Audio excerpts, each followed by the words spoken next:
किसी इलाका में एक आर्टिस्ट रहता था जो पेंटिंग और पोर्ट्रेट बनाता था। आर्टिस्ट अपने काम का माहिर था, काम की बारीकियां जानता था। लोग उसके पास आते थे और अपनी पोर्ट्रेट बनवाते और उसके काम को देखकर हैरान हो जाते, क्योंकि उसका काम हकीकतन तारीफ के लायक होता था। आर्टिस्ट गुर्बत और कसमापुरसी में जिंदगी बसर कर रहा था और इंतजार में था कि कोई मुआवजा हो और उसके माशी हालात बदलें, घर में खुशहाली आए। एक दिन उस इलाके का एक बड़ा बिजनेसमैन उसके पास आया और उसने अपनी पेंटिंग बनाने का ऑर्डर आर्टिस्ट को दिया। आर्टिस्ट अपने काम की तारीफ करने लगा। मैं बड़ी मेहनत से काम करता हूँ, मेरे काम में कोई गलती नहीं निकाल सकता, फलां फलां अपने काम की बेशुमार तारीफें करने लगा। बिजनेसमैन ने आर्टिस्ट को मुखातब करते हुए कहा, आपकी बातों से मुझे कोई सरोकार नहीं है। आप मेरी पेंटिंग बनाओ, आपकी पेंटिंग बता देगी कि आप कितने माहिर हो, कितने कारीगर हो, कितनी मेहनत से काम करते हो।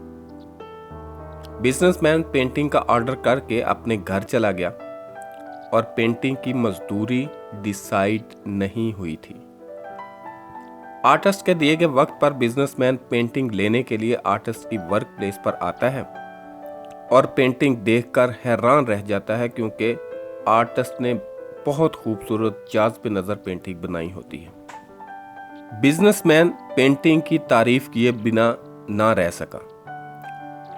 आर्टिस्ट ने बिजनेसमैन की खुशी को बांपते हुए ज्यादा से ज्यादा उजरत वसूल करने का फैसला किया।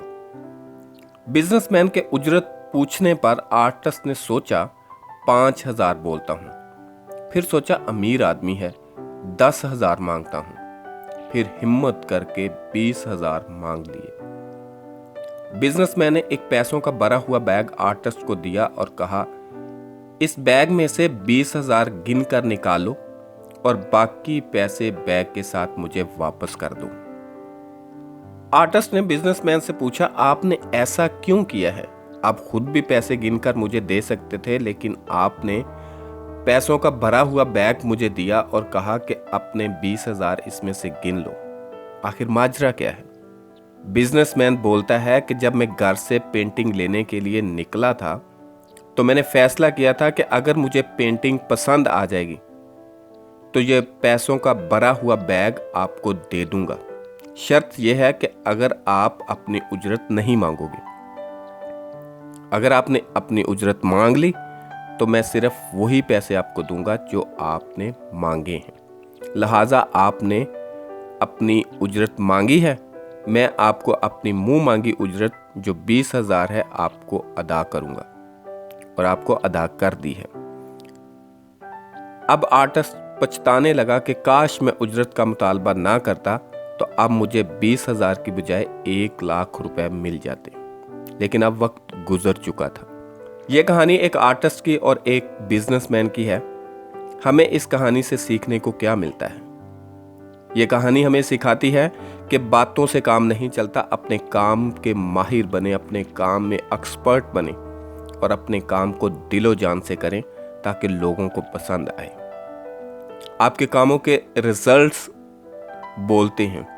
आपकी बातों की आवाज कम होती है, लेकिन अगर आपका काम अच्छा हो तो आपके काम की आवाज ज्यादा होती है और आप अपने काम की कमाई खाते हो। जिस कदर आप मेहनत, लगन और जांफशानी से काम करते हो, आपका काम बोलता है और लोग उसकी तारीफ किए बिना नहीं रह सकते। लिहाजा अपने काम में माहिर बने जैसे आर्टिस्ट अपने काम का माहिर था। सेकंड बात जो हम सीखते हैं, बाज़ औक़ात हम खुदा की मर्जी को इग्नोर करते हुए अपनी मर्जी खुदा के सामने रखते हैं। अपनी तरफ से हम खुदा से बड़ी चीज़ का मुतालबा कर रहे होते हैं, लेकिन खुदा का प्लान हमारे लिए कुछ और होता है। वो हमारी तसव्वुर, हमारी सोच से कहीं बढ़ के होता है। लिहाजा कभी भी खुदा के सामने अपनी मर्जी को, अपने मुतालबत रखने की बजाय खुदा की मर्जी को जानें। अगर आप खुदा की मर्जी को इम्पोर्टेंस देना शुरू कर देंगे, अगर आप खुदा की मर्जी को जानना शुरू कर देंगे, तो खुदा ने जो आपके लिए ब्लेसिंग्स प्लान की हैं वो आपकी सोच, आपकी तसव्वुर, आपके ख्यालात से कहीं बढ़कर होंगी। लिहाजा खुदा पर भरोसा रखें, खुदा आपको बहुत ज़्यादा बरकतें देने वाला है। ये थी आज की कहानी। मिलेंगे एक नई कहानी के साथ, तब तक के लिए खुदा हाफिज़।